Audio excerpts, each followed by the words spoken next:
Hey guys, I didn't see you there. God damn it. God damn it. No, just nothing goes right over here. Hey, you guys remember the part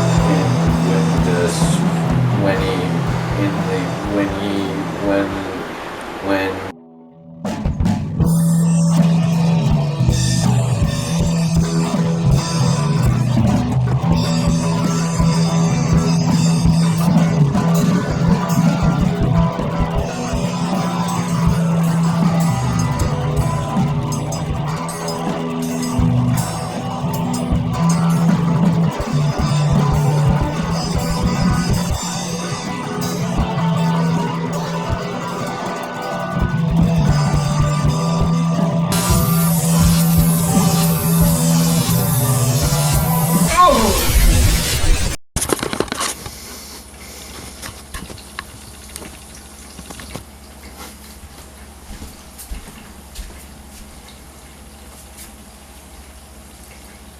Oh, holy cow, that sure was something.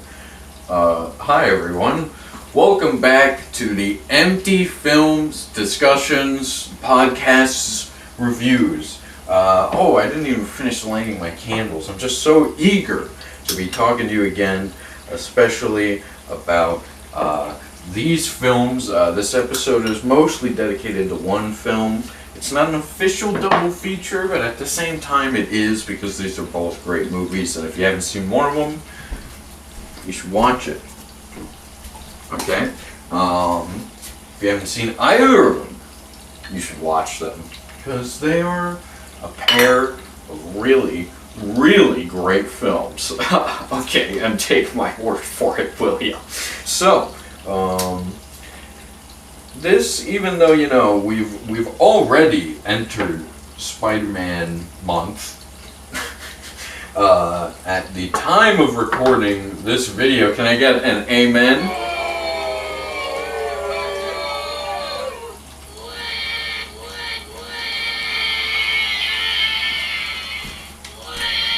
People, when I post content. This is a very official podcast. We have the sound bites now, so now it really is a real podcast. Thank you very much. So, Audition, Ichi the Killer. Ichi the Killer in particular is such an amazing satire of superheroes. At least this is how I personally take it. It's really a satire of the Yakuza first and foremost, especially with the fact that it takes place through the lens of its villain, Kakihara, even though Kakihara, he's a villain, but everyone's a villain in this story, pretty much. At least there's a lot of terrible people. And Ichi, I think he is just so brilliantly done in a Fear Factor manner. He is just absolutely horrific.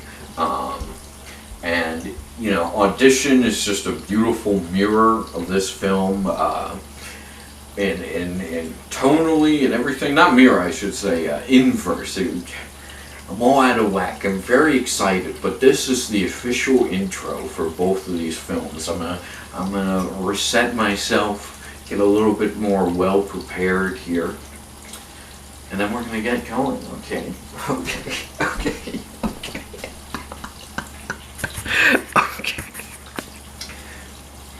Okay. So, I'm here just with my notes on both of these films. Another reason why these make a brilliant double feature, to speak around these films before even speaking about the films themselves, is that they're both directed by Takeshi Miike, who's a brilliant filmmaker. He is just always on the grind, especially pre-pandemic. I mean, obviously that kind of, threw a wrench into a lot of people's tracks, whatever expression you want to use. But man already has done like 100+ projects, films, TV shows, plays and things, so he doesn't really owe anyone anything. He's got a good handful of great ones too. I mean, he directs every script that's ever been given to him. So, I mean, are there going to be things in there that maybe aren't the best film ever? Is there going to be a one last call or whatever the fuck that movie is? Yeah, you're going to get some of those in there, but you're also going to get a lot of brilliant stuff. And both of these films, Audition and Ichi the Killer, are two of the best manga adaptations, originally written by, excuse me for not knowing the writer of the original manga at this moment, I apologize. My friend Avery, who I originally was going to, have guesting on this before I moved, he would have been able to fill that in, but I'm doing this episode for Avery in his honor, and going to try to fill in a little bit of the knowledge that he would fill in for me as a fan of both of these mangas. And Avery's also my dream team, filmmaker, friend, always. He's always had to be there. We've made plenty of films together, or I guess I should say we made a film together and made plenty of really stupid videos as well. But, nevertheless, so these two were partners in crime for a minute, you could say. Don't know how direct the collaboration was. I don't even think it was Miike directly adapting these scripts either. I believe someone else wrote both of these films. But still, nonetheless, Miike has his hands on it as a director. And when he's directing something he's passionate about, he really shows a brilliant range, a true look into the genius. I have not seen every Takeshi Miike film. I'm sure there are people who have. I'm still looking forward to films like Visitor Q. I just saw a little bit of First Love. I'm looking forward to actually watching that. Gozu seems fucking insane. I can't wait to watch that. 13 Assassins seems very cool. The Happiness of the Katakuris I have seen. Avery and I and his girlfriend Alexa, who we also made a film with. We watched this film together. Amazing. The three of us also watched Imprint. That is not for the faint of heart. Really fucked up movie. Literally just Takeshi Miike being offered to make a episode of the Masters of Horror, a horror serial for America and an American network. And he was like, oh, America, the freedom country, the free speech country. Yeah, I'll make a really, really crazy thing for them because, it's freedom of speech, right? Kind of just pulling the chain a little bit. And, oh boy, was the chain pulled. Never in my life have I seen so many dead babies or dead fetuses in a film, or, ever, really. So, if that kind of thing sounds up your alley, check it out. But seriously, serious warning for that one. That is a very, very upsetting movie. And these films, Audition and Ichi, I would say more Audition in an emotional way, are upsetting. Ichi is just very fucking graphic. And the last little thing I'll mention is Miike as a very moody short film in three extremes, with Fruit-chan, who made a film as part of that, with them. Obviously, I just said his name, so obviously he's a part of the trio who made the films for three films. But Park Chan-wook is also there, so Park Chan, director of the Vengeance trilogy, making a really fun Saw, like pre-Saw kind of short, and then Miike together in a film. Great, just have to throw that out there in case you just didn't know. But you probably did. I'm just some fucking guy who's seen some movies. You've maybe seen some more movies than me. I don't know. So, Audition, Ichi, same director. Based on mangas by the same guy. isn't that really a coinky-dink? Or, you know, not really a coinky-dink. I mean, the Audition worked out, so it makes sense that they would, you know, move on, make more films together. So, what I will note about Audition is that, as I was trying to say, but my brain wires were all crossed and fucked up, Audition is a perfect inverse to Ichi as a double feature, because it really takes its time, it's patient, it's slow, it's genuinely heartfelt, and you know, the characters are very real. It's traumatic and explosive by the end. It's another film that's not going to be for everyone. I mean, Audition really did kind of change a lot of things. I think, you know, the 90s is a really definitive decade for film, and Audition, well, plenty of films from 1999 really kind of pushed it in their own ways, and Audition pushes it emotionally and physically. Actors are amazing. Love the solemnness of the film. I've watched it multiple times. My first ever time watching it, I was like 16. Donald, who will be a guest on this show, if at least virtually, he and I watched it. Trey was there for this big night of movies. I don't remember what the first two movies were. We watched two movies before watching A Tale of Two Sisters and then Audition. And I don't remember what the first two were because those films were both so great. Love A Tale of Two Sisters. And Audition definitely left an impression on us as well. We were spending the whole rest of the day just talking about it.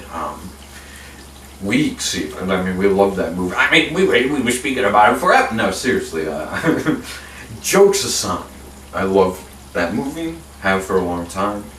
And then a few years later, somewhat into the pandemic, Avery, man I've been speaking of, he tells me about a little film and manga called Ichi the Killer. And as soon as I research this film and learn it's by Mikey, I jump right in. And man, Ichi, I mean, this film, Audition, I think Audition is not an accessible film, but I would say that it is more accessible than Ichi. There are few people I could really recommend Ichi to, and that's kind of why I wanted to talk about it. That is one of the reasons, because I think there's a lot of greatness in this movie, but you know, it is very controversial and understandably so. I could see why people would watch a film, this film, I was going to say film like this, but no, this film, I could see why people would watch Ichi and, you know, not just come away from it like, oh, people call that a comedy? I don't really get the joke there with some of the graphic violence. And I don't think the most horrific moments of violence in this film are glorifying. For one, I do think it gets extreme, but I do not think this film, in the moments where it needs to, glorifies violence. That is kind of what the film is about, where Ichi and Kakihara, there's this plight between a gangster. We follow a Yakuza gangster whose boss has just been murdered.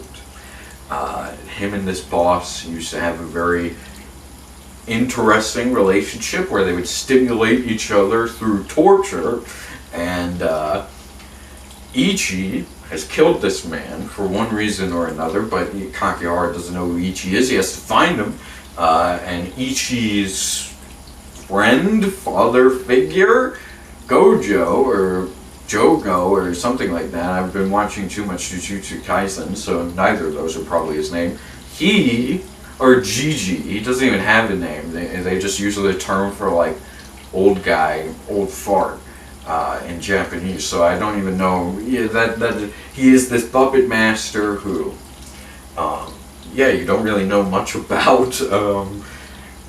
You know, you he always kind of keeps this distance from everyone. He's a mass manipulator. He plants things into Ichi's head.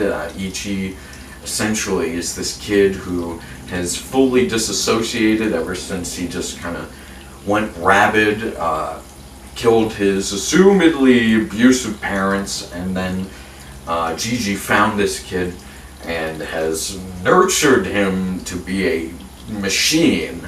Ichi thinks he is, you know, killing people for justice, killing bad people.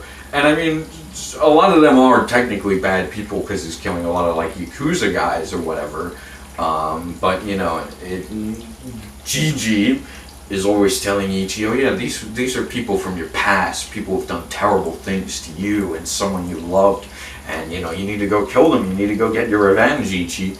And Ichi always does these jobs in his amazing superhero costume. Ichi #1, big one on his back, and this fucking kind of like a Batman suit, like a Model 1 Batman suit, but without the mask. And he's got blades in his heels that he slices you the fuck up with. And it's awesome to watch him fight. And you know, the moments of violence where Ichi is killing the bad guys, from his perspective, it always is the most goofy, over-the-top looking deaths ever. But anytime someone, either innocent or someone who's not Ichi, commits violence, or an innocent person has violence enacted on them, it is blunt and graphic and doesn't linger on it too long, but what you see is intense, and that I do think gives the film a real power and does kind of help to differentiate, like, this is, you know, the stuff that is serious, the stuff that is meant to distance you from these characters, but also maintain a realness, as some of the forms of violence that are displayed in this film, say for some things involving hooks early on in the film, these are real practices of torture that are being used by Yakuza members.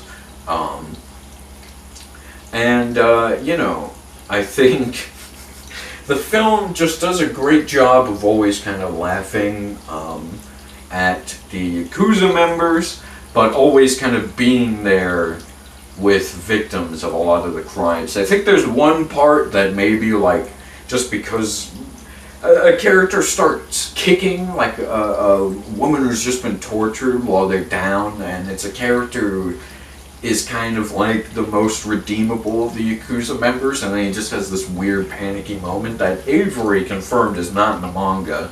So that is the one moment where it's like, okay, they're just kicking a woman to kick a woman, I guess. So, what I'm getting at is, I can understand watching this film and thinking, yeah, this is not a comedy. You know, if the goofy moments do not fully strike you as goofy, and you're just left watching violence, then I understand. But I think this is a marvelous piece of film. It is sporadic, I mean, neurotic, you know, insane, absolutely unhinged. This film is cracked in a way I've just never seen a film act before and look. And again, yeah, I cannot recommend this to everyone. I am a particular kind of sick for enjoying this film as much as I do, I guess. Again, I sit and recognize the real moments for what they are. As well as enjoy the silliness and the silly little things of, oh wow, look at that, the director used his real splooge in the beginning of this movie, because Ichi the Killer, when he sees violence being enacted onto people, especially if it's like sexual violence, he can't just save them, he has to get off on it. So the director elected to use his real splooge for the movie, and said splooge is also where we see the titles of the movie. We see the movie titles within the splooge. This is amazing. There's also similar practical use of vomit in Audition. I'm going to be more discreet about Audition, though, because I think that, again, is the more accessible of these two films. If you were going to watch one, you know, you should start with Audition. and if you can handle the last 30 minutes, then maybe try Ichi. But again, you may also not come away from Ichi, I guess, liking how far it goes, because again, I do feel like the only real people who are the butt of the joke ever is like the Yakuza or Ichi, or a couple like shitty little kids that Ichi like kicks in a very funny scene. Not even a couple, he just kicks a fucking kid like across the street. It's amazing. And every little beat of like a superhero movie is kind of here in some flipped or cracked way, with Ichi, his backstory, his sort of tale of redemption and revenge, and the classic, head-on-head fight, this hero and villain, the way that concludes and builds up to a climax or anti-climax is brilliant. A total subversion, and I think a good one from the manga, because I don't know much about the Audition manga either, so that's also why I'm not going to talk about it as much, because Ichi's manga I know a little bit more about, and Ichi's manga does kind of just feel a little bit more like a torture porn in the most literal of senses. Like it really does just kind of center itself around like, yeah, we're gonna slice up dicks and shit on this dick and slice it up and shit on it and suck it and shit on it. But the movie just kind of displays that in moments where it feels a little bit more natural. You're there with the characters a little bit more. And there's also plenty of moments where Mika's just displaying a great sense of style. The music throughout this film is just fucking amazing too. But, the way everything builds to the wonderful, beautiful superhero climax is just fabulous. I love it so very much. It's the most amazing thing I've ever seen. Ichi the Killer. And I'm going to come back and talk about it in just a second. But first, here's my sponsor.